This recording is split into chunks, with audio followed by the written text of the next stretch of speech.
Go and follow your heart. Doesn't matter how far. Welcome to my vlog! Welcome! What's up, Apple lovers, Apple warrior? Yes, hello! Today, our vlog is about Ask Me Anything Part 2.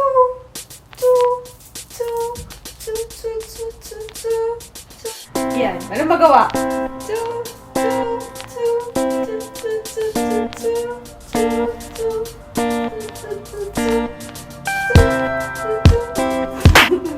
Yan. Ask Me Anything Part 2. Magre-read lang naman ako ng questions. Kasi yung part 1, nakaupo na ako. So, ngayong part 2, tatayo tayo. Yung questions nanggaling dun sa Facebook page ko na Apple Angeles. From June Torrefiel. Hello, Idol. What is your course in college and saan ka nag-high school? Stay safe always. Una, nag-tourism ako sa Trinity. 1 to 2 years lang ako doon. Hindi ko natapos. Hindi ko tinapos kasi nag-shift ako. Yun, lumipat ako ng St. Paul. Nung nag-St. Paul ako, Mascom na yung kinuha kong course doon. Yan, para nakikita ko kayo.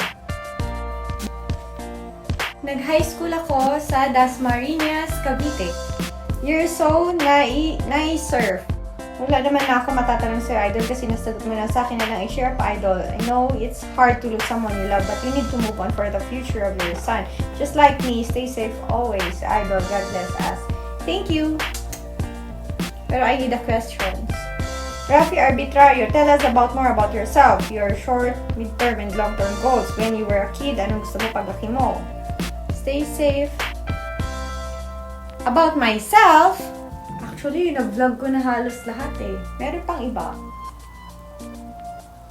Ever since bata pa ako, ang dream work ko talaga is maging model or flight attendant.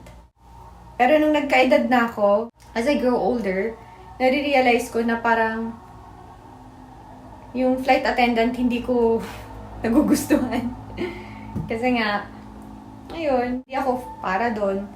Mas feel ko yung maging model. June Kalilian, musta na my beautiful idol, Apple? Mabalasik, hi, good day. Manuel Somera, if you are given a chance to say something to your deceased husband, what would it be? Oh my goodness, Manuel. You want a crying apple? You want a crying apple now? Something.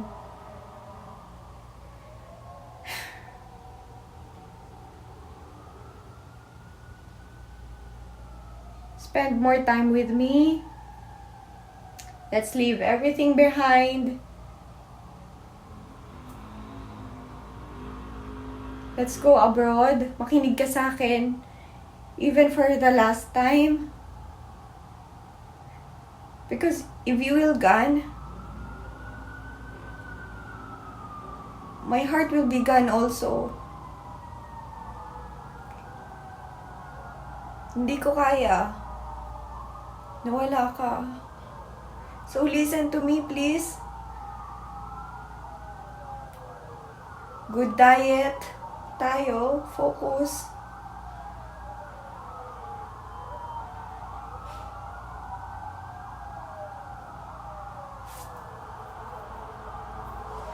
Magpagamot tayo abroad. And dun tayo titira sa province na somewhere healthy. Magtiwala ka lang sa akin. Sa akin ka lang makinig. Huwag mong pakinggan yung sasabihin nila. Makinig ka lang muna sa akin, kahit sa akin lang.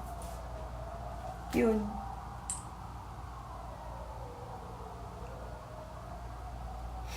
Ang dami kasing sumasawsaw sa relasyon namin dalawa eh. Ang daming nakikialam. Sobrang dami. Pwede ba kitang maging model ng lip tint? Ex-deal po sa ngayon ay ka pa rin. Idol na kita simula dalaga pa lang ako. Lagi kitang nakikita sumasamba sa area G dati. Nixie Cruz. Lip tint, okay lang naman, Nixie. Sure, why not? Thank you, Nixie Cruz. INC, hindi na ako nag-push through makabalik kasi nung nagdodoktrina si husband, waiting na siya for schedule ng bautismo. Doon na siya tuloy-tuloy nagkasakit. Year 2015 yon. Natapos niya yung doktrina. Waiting na lang kami noon. Hindi na kami nag-push through maka-church kasi lagi na kami sa hospital, in and out na kami noon. J. Rivera. Hi, Miss Apple. Bakit po di niyo try pumasok sa industry ng pag-artista? God bless and good vibes lang po lagi. J. Rivera. Actually, meron akong mga movie. Meron naman before. Extra lang sa movie. Kasi tinapos ko talaga yung schooling. Tapos mas nag-focus ako sa modeling. Pero itong bago mag-lockdown, dapat meron akong 3 movies na isushoot. Yun. Mukhang hindi na matutuloy. Kasi nga, syempre, movie yun. Sino ba naman manonood sa sinehan, diba? Sana, hopefully, matuloy after matapos tong lockdown virus natin, diba? What is your province? Elmer Dicino. Yung province ng mother ko, sa Cebu, yung father ko sa Bulacan. Jam Balmori, alin ang pinakamasayang gawin? Mag-business, modeling, acting, o maging endorser? At bakit? Depende kasi depende sa passion mo, depende sa love mo, depende sa gusto mo, depende sa kinahiligan mo, diba? Depende sa season. For me, seasonal siya. Kasi nung time na gusto kong mag-focus sa family, gusto kong magpadami ng anak, syempre masarap yung mag-business lang para control mo yung oras mo, may time ka sa anak mo, tsaka sa asawa mo. Pero ngayon na lonely girl ako, diba? Parang mas masarap siya mag-modeling kasi kailangan kong ubusin yung oras ko. Kasi, alingang lang ako dito sa bahay, di ba? So, mas masarap mag-modeling ngayon para sa sitwasyon ko. Kasi wala naman akong asawa, wala naman naghihintay sa akin sa bahay. Lonely ako pag nasa bahay lang ako, di ba? Magmumukmuk lang ako. So, for me, mas okay yung modeling ngayon. Same lang nung acting and endorser, di ba? Yung pagmamodel. Kasi mas kumakain siya ng oras eh. Unlike yung pagbe-business kasi, parang umpisa lang yung struggle mo. Tapos pag nandyan na yan, may system na, consistent na siya gumagalaw. Hindi na siya ganun ka-time consuming. June Kalian, ano ang favorite food mo? At kung mag-aasawa ka pa ulit at anong ideal man mo? Thank you, sana masagot mo. Favorite food ko ngayon, syempre, gusto ko maging favorite yung mga healthy foods. Pero, meron pa rin tayong mga favorite food na yun yung mga tinatawag na sinful foods, which are pizza, mahilig ako sa pizza, milk tea, mga Filipino foods, yan, pika-pika, chichirya, soft drinks, makasalanan din ang dila ko. Anong ideal man mo? Ideal man ko, honest, loyal, masaya siya sa akin, kontento siya sa akin, di ba? Jess Kunanan, how do you overcome your loneliness and how do you satisfy yourself? How do you overcome your loneliness? Tulad niyan, ganito, nag-vlog ako, nagsasalta ako mag-isa sa camera. Naalagaan ko yung anak ko, nag-beauty tips ako, inaalagaan ko yung sarili ko. How do you satisfy yourself? Kumakain ako na masarap, nag-eat healthy ako.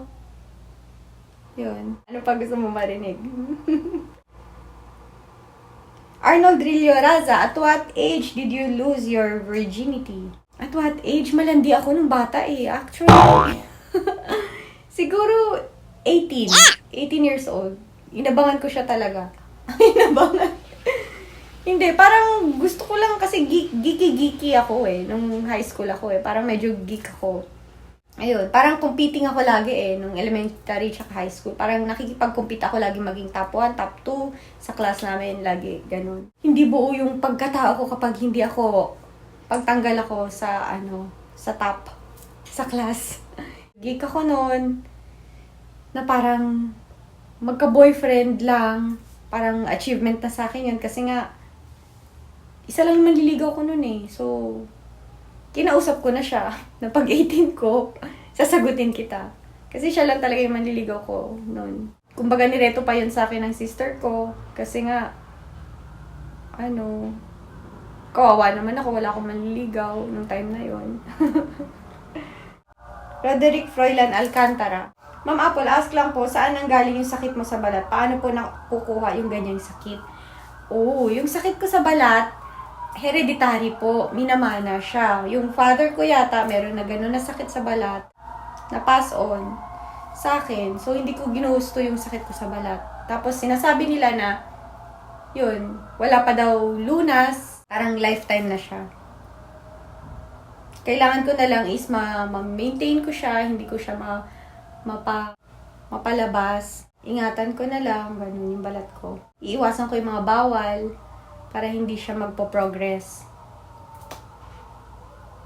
Joel Baliton, hello po, Sexy Apple. Ang tanong ko po ganito, halimbawa, nagpakita sa yung asawa mo, ano sasabihin mo sa kanya na hindi mo pa nasasabi nung siya ay buhay pa? At anong ipangangako mo sa kanya sa pagpapalaki sa naiwan niyang anak? Pasensya na, idol, medyo mabigat sa dibdib ang tanong ko. Sana good health parati sa family. Iiwanan mo ko agad. Fuck you! Ba't gusto mo kong iwanan? Bakit kinakain mo lahat ng bawal? Bakit hindi ka... Bakit hindi tayo nag-good diet?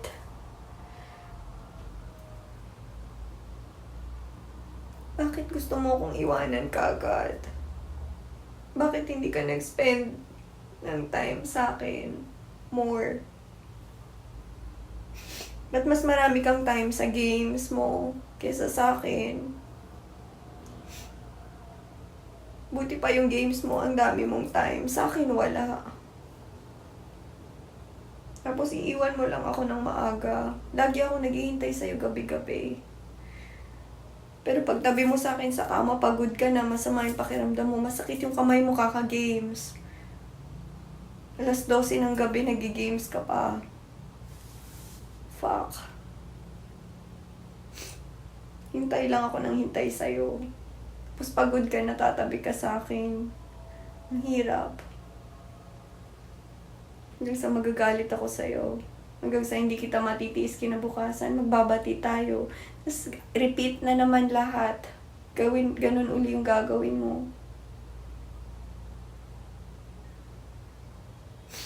Ipangangako ko sa kanya. Something's telling me it's right. When you came to me, oh I knew it's you, yeah, boy, the one who showed me now.